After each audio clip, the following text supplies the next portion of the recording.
Good evening friend, मैं हिमांशु कुमार सिन्हा आप सभी का फिर से अपने यूट्यूब चैनल पर स्वागत करता हूं। और आज का टॉपिक है नेटवर्क सिक्योरिटी। हम इस टॉपिक के अंतर्गत देखेंगे कि नेटवर्क सिक्योरिटी की हमें आवश्यकता क्यों होती है, इसके उपयोग करने से क्या लाभ होता है और किस प्रकार से इसके उपयोग करने से हम बहुत सारी कठिनाइयों से या बहुत सारी परेशानियों से बच सकते हैं। तो आइए टॉपिक क्लास शुरू करते हैं और सबसे पहले डेफिनेशन देखते हैं कि क्या होता है। तो नेटवर्क सिक्योरिटी एक ऐसी प्रक्रिया है जिसके द्वारा नेटवर्क को अनऑथराइज्ड एक्सेस करने से हम लोगों को मना कर सकते हैं और साथ ही साथ हैकिंग, वायरस और इत्यादि से अपने सिस्टम को, अपने कंप्यूटर को बचा सकते हैं। अब हैकिंग के द्वारा हैकिंग मतलब कि हमारे डेटा को चोरी करने के लिए लोग हमारे सिस्टम को गलत तरीके से उपयोग करते हैं। बिना अनुमति के हमारे कंप्यूटर के अंतर्गत घुस के फाइल्स, इंफॉर्मेशन, डेटा इत्यादि को वो चोरी कर लेते हैं। वायरस और वर्म गलत तरीके से कंप्यूटर का उपयोग होने से हमारे कंप्यूटर में कुछ अनवांटेड वायरस आते हैं जो हमारे फाइल्स को करप्ट कर देते हैं, उनको नष्ट कर देते हैं। तो नेटवर्क सिक्योरिटी का उपयोग करके हम इन चीज़ों से रोकथाम कर सकते हैं। किसी नेटवर्क सिक्योरिटी को बढ़ाने के लिए हमें नेटवर्क की मॉनिटरिंग करनी चाहिए। हमें हमेशा उस नेटवर्क की देख रेख करते रहनी चाहिए कि किस प्रकार से इस नेटवर्क में क्या क्या परिवर्तन आ रहा है, कोई तीसरे व्यक्ति का तो इन्वॉल्वेशन नहीं हो रहा है उसमें, या फिर अगर हम उसके थ्रू किसी एप्लीकेशन, किसी सॉफ्टवेयर या हार्डवेयर को साझा कर रहे हैं तो उसमें पहले की तुलना में क्या बदलाव आ रहा है, इन सभी चीज़ों की मॉनिटरिंग करती रहनी चाहिए। और साथ ही साथ सॉफ्टवेयर एवं हार्डवेयर कंपोनेंट का प्रयोग करना चाहिए। इसके प्रयोग करने से क्या होता है कि हमें पता चलती है कि किस प्रकार से हमारा सिस्टम जो है वो रेगुलरली काम कर रहा है या फिर उसमें क्या बदलाव आया है। साथ ही साथ फायरवॉल, एंटीवायरस इत्यादि का इस्तेमाल करना चाहिए। फायरवॉल और एंटीवायरस के इस्तेमाल करने से क्या होता है कि हम पहले से कुछ प्रिकॉशन ले सकते हैं ताकि वायरस हमारे सिस्टम में अटैक ना कर सके या हमारे फाइल या फिर इंफॉर्मेशन को नष्ट ना कर सके। ये पहले ही हम अगर प्रिकॉशन ले लेते हैं किसी चीज़ का तो हम उस चीज़ से होने वाले क्षति से बच सकते हैं। हम यहाँ पे एक फिगर के द्वारा ये समझने की कोशिश करेंगे कि किस प्रकार से हमारा डेटा या फिर हमारे कंप्यूटर को हैक करके या फिर फिशिंग के द्वारा फंसा के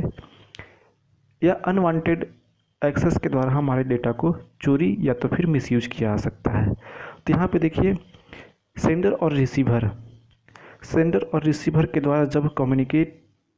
कम्युनिकेशन क्रिएट किया जाता है तो एक थर्ड पार्टी जो होता है जैसे कि ISP, ये क्या करते हैं कि हमारे कम्युनिकेशन को पूरा करने में हमारी मदद करते हैं। लेकिन साथ ही साथ एक और पर्सन होता है जो हमारे इंफॉर्मेशन को या फिर हमारे डेटा को चोरी करने के लिए हमारे कंप्यूटर को हैक कर लेता है या फिर फिशिंग के माध्यम से हमारे सारे इन्फॉर्मेशन को वो कैप्चर कर लेता है। फिशिंग एक ऐसा माध्यम होता है, हम एक वर्ड का इस्तेमाल कर रहे हैं फिशिंग, ये एक ऐसा तरीका होता है जिसके द्वारा फिशिंग मतलब कि फंसाना, मतलब कि आपको कुछ लालच दे के कि आपका इतना लॉटरी लगा है, ये फ़ायदा हुआ है, आप विजेता हैं, आपको इनाम मिलने वाला है, तो इन सभी चीज़ों का झांसा दे के आपको फंसा कर आपकी जानकारियाँ एकत्र करना, आपका इन्फॉर्मेशन एकत्र करना ही फिशिंग कहलाता है। तो किसी भी माध्यम से आपको फिशिंग या हैकिंग के माध्यम से आपके इन्फॉर्मेशन को कैप्चर कर लेता है और उस इन्फॉर्मेशन का गलत उपयोग किया जाता है, जैसे कि आपका पैसा को चोरी करने में या फिर उस इन्फॉर्मेशन का उपयोग आपको ब्लैकमेलिंग करने के लिए किया जा सकता है। मतलब बहुत तरीके से उसका उपयोग गलत चीज़ों के लिए किया जा सकता है। तो इस प्रकार से नेटवर्क सिक्योरिटी जो होता है वो हमें इन सभी चीज़ों से बचाता है। अब नेटवर्क सिक्योरिटी की आवश्यकता क्यों पड़ती है? तो नेटवर्क सिक्योरिटी की आवश्यकता हम यहाँ पे बेसिकली मेन दो तरीके से देखेंगे कि इसकी आवश्यकता क्यों पड़ती है। नेटवर्क में यूजर की महत्वपूर्ण और गोपनीय जानकारी को हैकर्स तथा अटैकर से बचाने के लिए सबसे पहले जब हम इंटरनेट चलाते हैं तो हमें बहुत सारे स्पैम मैसेजेस आने लगते हैं या फिर कुछ डमी साइट्स होते हैं जिसके लिंक के थ्रू या तो लिंक जब क्लिक करते हैं तो उसमें हम मतलब बोलिए तो अपने जानकारियों को देने लगते हैं या तो फिर हैकिंग के माध्यम से हम उसमें फंस जाते हैं। तो हमारे बहुत सारी जानकारियाँ उस साइट या फिर डमी साइट बोल लीजिए, किसी भी माध्यम से वो हमारे गोपनीय जानकारी को, जैसे हमारे डेट ऑफ बर्थ, हमारा घर का एड्रेस, ईमेल आईडी, आधार संख्या, फ़ोन नंबर, बैंक का डिटेल्स इत्यादि, इन सभी गोपनीय चीज़ों को वो प्राप्त कर सकता है। तो अगर हम इंटरनेट चला रहे हैं, ऑब्वियस सा बात है आज के डेट में सभी को इंटरनेट चला रहा है, तो इस सभी चीज़ों से अटैकर, हैकर, फिशिंग इत्यादि सभी चीज़ों से बचाने के लिए नेटवर्क सिक्योरिटी की बहुत ज़रूरत पड़ती है। दूसरा, नेटवर्क और सूचना को अनऑथराइज्ड एक्सेस, लॉस एवं मॉडिफिकेशन से बचाने के लिए, यहाँ पे अनऑथराइज्ड एक्सेस तो हम देख लिए, और जब अनऑथराइज्ड एक्सेस होगा और जब उस एक्सेस का गलत मिसयूज किया जाएगा तो उससे होने वाले लॉस, या फिर हमारे इन्फॉर्मेशन को मॉडिफाई करके अग्रेसित करना, जैसे कि हम कहीं भेजना चाह रहे हैं तो उस मैसेज को मान लीजिए फोर्थ पार्टी भी, थर्ड पार्टी देखे जैसे कि ISP था, उसी प्रकार से फोर्थ पार्टी हमारे मैसेज को कैप्चर करके उसमें कुछ मॉडिफाई करके भेज देगा, तो हो सकता है कि वो हमारे लिए बहुत नुकसानदेह हो। तो इन सभी चीज़ों से नेटवर्क सिक्योरिटी हमें बचाता है। अब हम देखेंगे गोल या प्रिंसिपल ऑफ नेटवर्क सिक्योरिटी की, क्या इसका लक्ष्य होता है, नेटवर्क सिक्योरिटी को क्या क्या इसका सिद्धांत होता है, किस प्रकार से ये कार्य करता है। कॉन्फिडेंटली मतलब कि जब आपका गोपनीयता का बात होती है, आपकी पर्सनल इन्फॉर्मेशन की बात होती है, तो आप अपने जानकार लोगों से साझा करना उचित समझते हैं, लेकिन जब वो ही इन्फॉर्मेशन अनजाने लोगों से आपको साझा करना होगा तो आप उसको डिनाई कर जाते हैं। तो वो होता है गोपनीयता, कि आप अपने पर्सनल डिटेल को कितने हद तक शेयर कर रहे हैं, या उस अगर बहुत ज़्यादा ही पर्सनल है तो आप उसे कॉन्फिडेंटली अपने अंदर या तो फिर उसको छुपा कर रखते हैं। तो इसमें हम लोग देखेंगे कि इसका अर्थ होता है केवल सेंडर या रिसीवर मैसेज को देख सकते हैं, अर्थात एक्सेस कर सकते हैं। मान लीजिए हम मैसेज को भेज रहे हैं तो उस मैसेज को हम देखेंगे और जिस व्यक्ति को हम भेज रहे हैं वो देखेगा, तीसरा कोई पर्सन इसको नहीं देख सकता। तो ये होती है गोपनीयता, कि जिससे भेजा जा रहा है और जिसको भेजा जा रहा है वो दो ही पर्सन इसको एक्सेस कर सकते हैं या देख सकते हैं। लेकिन गोपनीयता तब खत्म हो आती है जब ये अनऑथराइज्ड पर्सन या तीसरे व्यक्ति के द्वारा उस मैसेज को देखा आता है या फिर उसको एक्सेस किया आता है, उसको यूज किया आता है, तब हमारी गोपनीयता भंग हो आती है। ऑथेंटिकेशन मतलब कि यूज़र की आइडेंटिफाई को ऑथेंटिकेट करना, कि ये व्यक्ति जो है वो सही है कि नहीं। जैसे कि आप कंप्यूटर में पासवर्ड लगा कर रखते हैं, लॉगिन पासवर्ड वगैरह आप लॉगिन करते हैं तो ही आपको अपने कंप्यूटर को एक्सेस करने दिया जाता है, क्योंकि उससे पता रहता है कि पासवर्ड उचित व्यक्ति के पास ही होगा। तो आपके आइडेंटिटी को एक्सेस करना ऑथेंटिकेशन कहलाता है, अर्थात यह सुनिश्चित करना जो व्यक्ति मैसेज भेज रहा है वह व्यक्ति कोई दूसरा तो नहीं। जैसे मान लीजिए किसी को हम मैसेज भेज रहे हैं तो हमें पहले कंप्यूटर हमारी जांच कर लेगा, कि हमारी सत्यता को जांच कर लेगा कि हमारी आइडेंटिटी क्या है। जैसे कि हम ईमेल भेजते हैं तो हमारी उसमें ईमेल आईडी होती है, ताकि बाद में अगर उसमें कुछ त्रुटि हो या फिर उस ईमेल पे कुछ मैसेज भेजना हो तो उस पथ का ज्ञान होना चाहिए कि हमारे पास किस जगह से ईमेल आया है, और ताकि उसकी पूरी जवाबदेही उस व्यक्ति को दी जा सके। इंटीग्रिटी से तात्पर्य यह है कि मैसेज में कोई बदलाव नहीं होना। मान लीजिए कि अगर हम मैसेज यहाँ से सेंड कर रहे हैं और बीच में वो मैसेज में कुछ बदलाव आ जा रहा है, तो पूरा का पूरा संदेश जो हम भेज रहे हैं वो उसका पूरा थ्योरी ही बदल जाएगा, या बोलिए तो उसका जो तात्पर्यता होती है कि उसका अर्थ क्या है, वो बोलना क्या चाह रहा है, उसमें पूरा परिवर्तन आ जाएगा।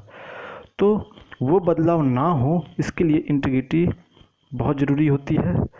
और ये तब तक बनी रहती है जब तक कि उस मैसेज पे कोई बदलाव या फिर कोई बदलाव ना आए। जैसे कि मान लीजिए कि अगर हम किसी को मैसेज भेज रहे हैं और उसमें कुछ बदलाव आ जाए तो उसकी अर्थ बदल जाएगी। हो सकता है कि उसका दुष्परिणाम, हमारे मैसेज के द्वारा कुछ दुष्परिणाम पड़े और इसका जवाबदेही हमको लेना पड़े। तो जो काम को हम नहीं कर रहे हैं उसकी ही जवाबदेही आपको मिले, तो ये बहुत गलत बात होती है और इससे अपराध की घटना बढ़ने लगती है। तो हमें इन चीज़ों को रोकना होता है कि हमारे द्वारा जो मैसेज भेजा जा रहा है उसकी जवाबदेही हम लें, परंतु वो मैसेज को कहीं आगे जाके एक्सेस ना किया जाए और उसमें किसी तरीके से चेंजेज ना हो, मॉडिफिकेशन ना हो, तभी हम उसकी जवाबदेही ले सकते हैं। नॉन रिप्यूटेशन, कभी कभी ऐसी स्थिति आती है कि कोई यूज़र जब मैसेज भेजता है लेकिन बाद में कहता है कि ये मैसेज मैंने नहीं भेजा, तो नॉन रिप्यूटेशन एक ऐसी ही प्रक्रिया है जो उस व्यक्ति की रिस्पॉन्सिबिलिटी तय करता है कि आपने ये मैसेज भेजा है, कब भेजा है, इसका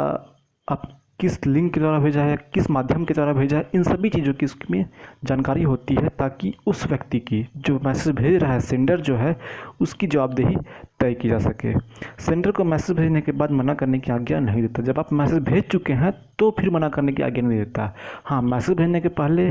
आपसे पूछा आता है कि are you ready for send it,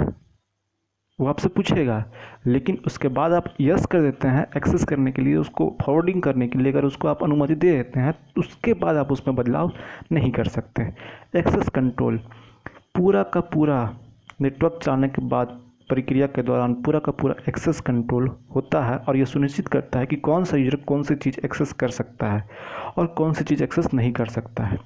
जो वो एक्सेस नहीं कर सकता है उसको